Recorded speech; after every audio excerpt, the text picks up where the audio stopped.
ছেলেমেয়েরা 10,000 টাকা তো পাবেই, কিন্তু সমালোচিত হচ্ছে রাজ্য সরকার। তরুণের স্বপ্ন প্রকল্প বলে রাজ্য সরকারের চালু করা একটি প্রকল্প রয়েছে, যেটি কোভিডের সময় থেকে চালু করা হয়, যেখানে উচ্চ মাধ্যমিক স্তরে ছাত্রছাত্রীদের মোবাইল অথবা ট্যাব কিনে পড়াশোনা করবার জন্য এককালীন 10,000 টাকা দেওয়া হয়।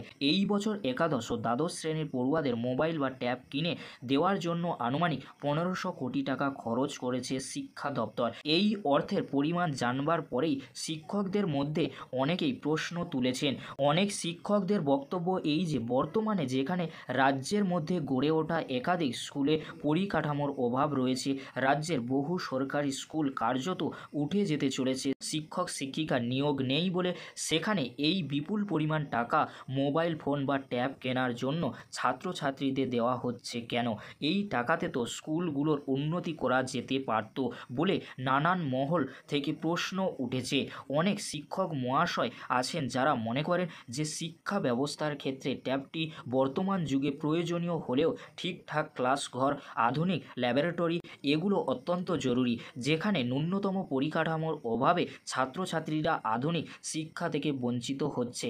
সেখানে দাঁড়িয়ে ট্যাবের জন্য 10,000 টাকা করে দেওয়াটি বিলাসিতা বলেই মনে করছেন তারা। তাদের কথা অনুযায়ী 1500 কোটি টাকা কম্পিউটার ল্যাবরেটরি, ডিজিটাল ল্যাবরেটরি ও স্মার্ট ক্লাসরুম তৈরির কাজে ব্যবহার করা যেতে পারে। কোভিডের সময় থেকে দ্বাদশ শ্রেণীর পড়ুয়াদের ট্যাব দেওয়া শুরু হলেও এইবারের খরচ অন্যান্য বারের থেকে অনেকখানি বেশি হওয়াতেই এই প্রশ্ন উঠেছে। অন্যান্য বারের থেকে খরচ বেশি কারণ আগের বছর যে সকল পড়ুয়াদের টাকা দেওয়া হয়নি তাদের যেমন এই বছর টাকা দেওয়া হবে।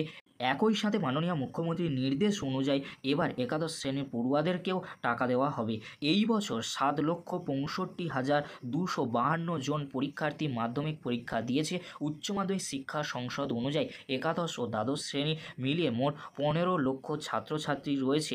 তাদের প্রত্যেকের অ্যাকাউন্টে যদি ট্যাব কেনার জন্য 10,000 টাকা দিতে হয়, তাহলে এখানে 1500 কোটি টাকা খরচ হবে। এইখানে কিছু শিক্ষক সংগঠন মনে করেন যে ট্যাব দেওয়ার থেকে স্কুলে কম্পিউটার ল্যাবরেটরি ও মিড ডে মিলের বরাদ্দ বাড়ানো বেশি প্রয়োজন ছিল। তাদের মতে এই টাকাতে স্কুলের পরিকাঠামোর উন্নয়ন করা যেতে পারত।